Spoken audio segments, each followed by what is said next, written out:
Hello, I'm Graham Fountain, and we are fixing to speak with Dr. Stefan Vaughn, our Director of Public Safety, who also has oversight over our County Department of Corrections. 30 foot.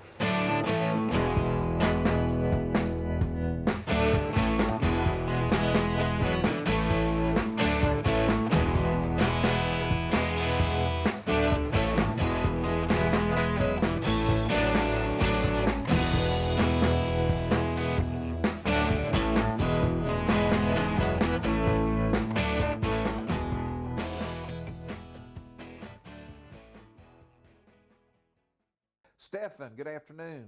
Thank you for having us out at our Okaloosa County Jail. And I just wanted to talk a little bit today about some of the programs that you and your staff offer here for inmates, both pretrial and people that are serving sentences here in county court, to help them be better citizens.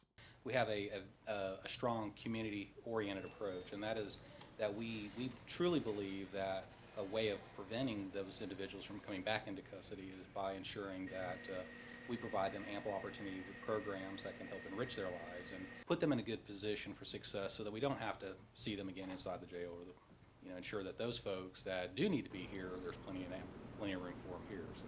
Well, for our viewers that are looking at our program that maybe have family members or friends that may be incarcerated with us, tell us what programs that you feel are effective in both supporting the inmates or the prisoners here, both socially, psychologically, spiritually, and physically, that we offer to help them do that. How about share a few of the programs that we have? So first and foremost, I kind of want to make sure that I mention that what's different about a county jail than a prison system is simply that the folks that are incarcerated here are our neighbor. And in our facility, 75% of our folks here are pretrial, which means they have not been convicted yet of a crime.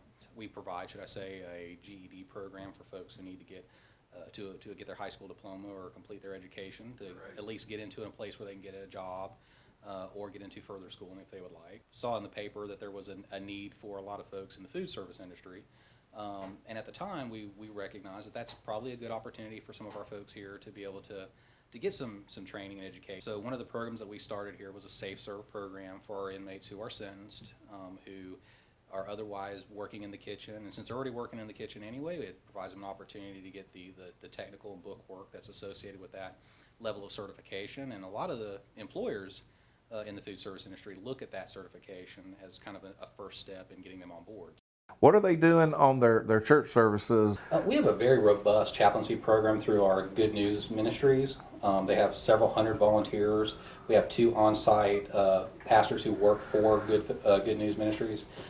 They are somewhat the focal point for all the outside churches and connect the faith community with the incarcerated population that we have here. We do numerous services a week, every denomination. And they are probably some of our strongest allies in preventing folks from coming back into incarceration.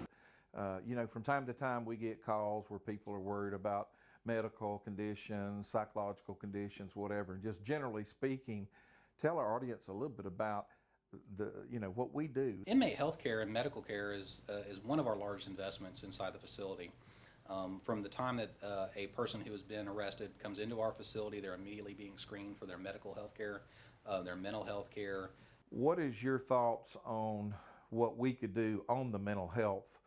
Commissioner Ketchell and the board has been talking now a couple of 2 or 3 years about trying to enhance our evaluation and treatment of mental health. One of the things that we did several years ago was we undertook a process to start looking at the inmates that were coming into our facility from a mental health perspective. 30% of them self-reported that they had those type of diagnoses. But we arguably would say that probably a significant larger portion of that, maybe half or better of our inmates that come in the door, have some kind of a mental health illness or a co-occurring substance abuse disorder. One of the things that we've already started doing here inside of our facility is we increased our number of licensed mental health workers, but that's probably the largest deficit that we have here locally is a strong network outside of the facility as far as a handoff for folks once they leave our facility. Who do we give them to help continue their care?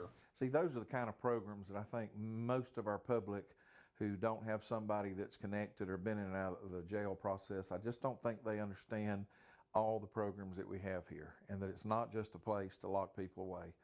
Well, Dr. Vaughn, I think that's kind of wrapping up what we've got today. I sure appreciate all the work you and your team do, and Chief Esmond and all the staff here do a great job, and thank y'all so much for being attentive to the public and to us at the commissioner's level. And I think that's what we'll have for the day, and I sure appreciate you being here.